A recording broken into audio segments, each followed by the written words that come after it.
తమ్ముళ్ళారా, చెల్లెళ్ళారా, ఇదిగో మీ అన్నం మాట్లాడుతున్నాను. శ్రద్ధగా ఆలకించండి. మీ బుద్ధితో ఆలోచించండి.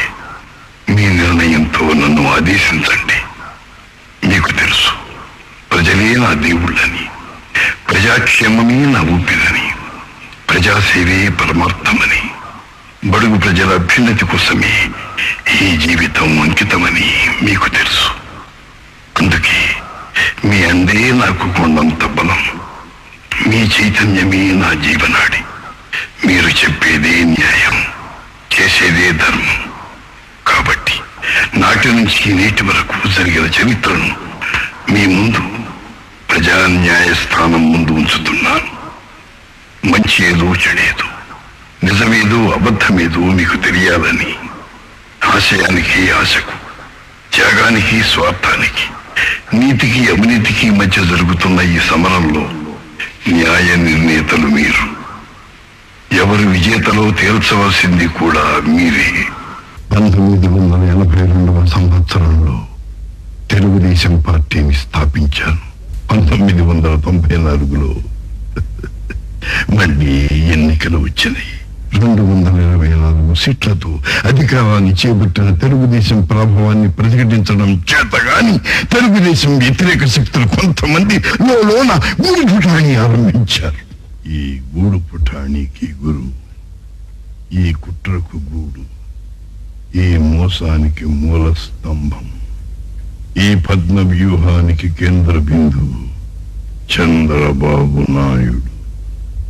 నా అల్లుడనబడుతున్నవాడు, నా గుండెళ్ళు చిచ్చు పెట్టినవాడు. మీ అందరికీ తెలుసు, తెలుగుదేశం పార్టీ ఆవిర్భవించడానికి ముందు అతనేమిటో. కాంగ్రెస్ లో ఉండి తెలుగుదేశం పార్టీని ఎదిరించి నాతోనే పోటీ చేస్తారని ప్రగల్భాలు పలికి తెలుగుదేశం మహాప్రపంచంలో కొట్టుకుపోయిన ఓ చిన్న మిడత తెలుగుదేశం పార్టీ అఖండ విజయాన్ని సాధించింది. అధికారానికి వచ్చిన తర్వాత అతను పార్టీలో చేరతానని వస్తే అతన్ని చేర్చుకోవద్దని కొందరు హితవు చెప్పారు. అయినప్పటికీ పశ్చాత్తాపాన్ని ప్రకటించాడు కదా అని ఔదార్యంతో చేర్చుకున్నాను. తర్వాత పార్టీలో ముఖ్యమైన పదవి ఇచ్చాను. అయితే అతడు ప్రజాసేవ కోసం కాక పదవి కోసం తెలుగుదేశం పార్టీలో చేరాడన్న మర్మాన్ని నేను కనిపెట్టలేకపోయాను. ప్రజా సంక్షేమం, ప్రజా సమస్యలు తప్ప మరేమీ మనసులో ఉండని నేను అతడు కడుతున్న ముఠాల, చేరదీస్తున్న గ్రూపులను గురించి పట్టించుకోలేదు.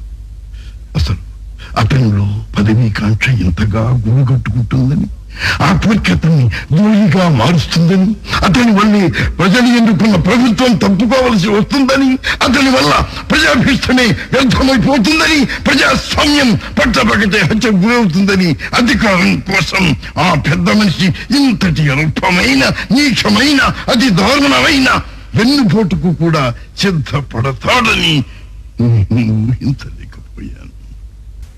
ఒక అభియోగం సృష్టించాడు. కార్యకర్తలకు ఏదో అన్యాయం జరిగిందట.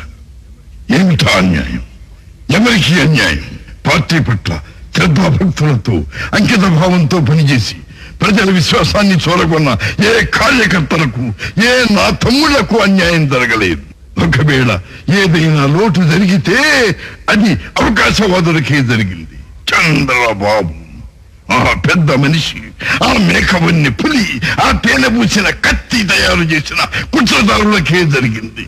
అతని ప్రక్కన చేరి కొరనా కార్యకర్తలుగా చలామణి అయి దారులుగా ఉన్న వారికే జరిగింది. ఈ వెన్నుపోటు తగిలింది నాకు మాత్రమే కాదు, ప్రజలకు, మీకు, మీరు వేసిన ఓటుకు, మీరు నమ్మిన ప్రజాస్వామ్యానికి, మీరు విశ్వసించిన ఆశయాలకు, ఆదర్శాలకు ఈ వెన్నుపోటు. ఇంత నీచానికి ఒడిగట్టిన చంద్రబాబు, ఎన్టీఆర్ మా దేవుడు, ఆయన విధానాలే అమలు జరుపుతామంటాడు. చేతులు జోడించి నమస్కారం చేసి తుపాకీ పేల్చి గాంధీ మహాత్ముని పట్టలు పెట్టుకున్న గాడ్సే కన్నా మించిన ఘాతకు సిగ్గుచేటు, క్షమించరాని నేరం. వీళ్ళంతా ఇలా ఎందుకు చేశారు? ఎందుకు వెన్నుపోటు పొడిచారు? ఏమిటి ఏమిటి ఎన్టీఆర్ చేసిన తప్పు? ఏమిటి ఏమిటి రామారావు చేసిన నేరం? ముఖ్యమంత్రిగా ప్రమాణం స్వీకరించిన మరుక్షణం మద్య నిషేధం ఫైలు మీద సంతకం పెట్టి ఆడబడుతుల కన్నీళ్లు తుడవటం తప్ప. ధరలు పెరిగినాయి. కిలో బియ్యం ధర అది వరకు ఉన్నట్లుగా ₹3.50 ఉంచుదామని సలహా ఇస్తే వద్దు, నిరుపేదలపై బరువు పెంచడానికి వీల్లేదు, ₹2 ఇవ్వాలని నిర్ణయించడం అది నా నేరమా? ఏమిటి నేను చేసిన అన్నదాత రైతన్న పంటను పండించడానికి వాడే విద్యుత్ శక్తి చాలుకు హార్స్ పవర్ ₹50 సరఫరా చేయించడమా? ఎన్ని కష్ట నష్టాలు ఎదురైనా, ఆర్థిక ఇబ్బందులు ప్రభుత్వాన్ని ఇరుకున పెట్టిన, ప్రజలకిచ్చిన వాగ్దానాలు చిత్తశుద్ధితో అమలు చేయడమా? ఇవి కాదు. ఆ పెద్ద మనుషుల దృష్టిలో నా నేరం వాళ్ళ స్వార్థాలకు ఎన్టీఆర్ ఉపయోగపడకపోవటం.